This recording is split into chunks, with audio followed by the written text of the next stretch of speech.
নমস্কার, আপনার নাম কি? আমার নাম শ্রাবন্তী ঘোষ। আচ্ছা, আপনার ঠিকানা কোথায়? হাওড়া জগৎবল্লভপুর ষষ্ঠীতলা। আচ্ছা, এই পাশে যেটা রয়েছে এটা আপনার ছেলে? হ্যাঁ, এটা আমার ছেলে। আচ্ছা, আপনার ছেলের বয়স কত? আমার ছেলের বয়স 17 বছর। কত বছর? 17 বছর। কি সমস্যা ছেলের? ছেলে প্রথম জন্মগত হয়ে কেঁদেছে, কাঁদেনে। আচ্ছা। হাওড়া শিশুমঙ্গল হসপিটালে ট্রান্সফার হয়েছিল। আচ্ছা। সেই থেকে দীর্ঘদিন পর দেখা যাচ্ছে বাচ্চাটা আস্তে আস্তে আস্তে বিকলাঙ্গ হয়ে যাচ্ছে। আচ্ছা।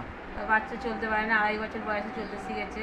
আচ্ছা। তারপর গালে হাত তুলে খেতেও পারে না, লালটা অতিরিক্ত পড়ে। আচ্ছা। আচ্ছা। আর খিদেটাও নেই, মানে জলটাও নিজে খেতে পারে না, পায়খানা পেচ্ছাপও বলতে পারে না।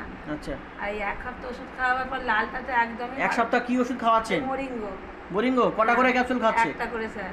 একটা করে? হ্যাঁ। আচ্ছা, খেয়ে আপনার এই ছেলের কি ইমপ্রুভ হয়েছে? একটা করে খাওয়ার পর ছেলেটা লাল অতিরিক্ত লাল পড়তো, লালে পুরো এখানটা ভিজে যেত, যেখানটাই বসে লালে ভিজে যেত, হাত আচ্ছা। পা আচ্ছা। জামা লালে ভিজে যেত। আচ্ছা। এখন ওটা প্রবলেমটা গেছে। আচ্ছা। গায়ে যে যেটা ছিল একটু শরীর ফিরেছে। আচ্ছা। আর পেচ্ছাপটা নিজে মুখে যে বলতে পারছে না, কিন্তু হাতটা দেখাচ্ছে আমি পেচ্ছাপ করবো। আচ্ছা, ইশারা করে বলছে? ইশারা করে বলছে। আচ্ছা।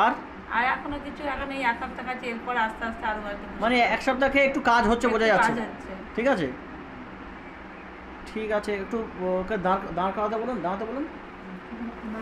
ওটো, আমি উঠতে বলি, বাবু ওটো, আমার বাড়ি যাবো, ওটো।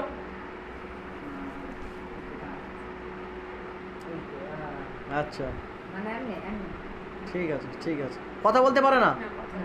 নিজে তুলে কিছু খেতে পারে না? জলটা খেতে পারে। জলটা খেতে পারে? হ্যাঁ। এখন যেখানেই একটা ডাকি, অনেক দূর থেকে ডাকলো, কতদিন কানে ফিরে আসে। আপনি ট্রিটমেন্ট করেছেন তো বিভিন্ন জায়গায়? হ্যাঁ।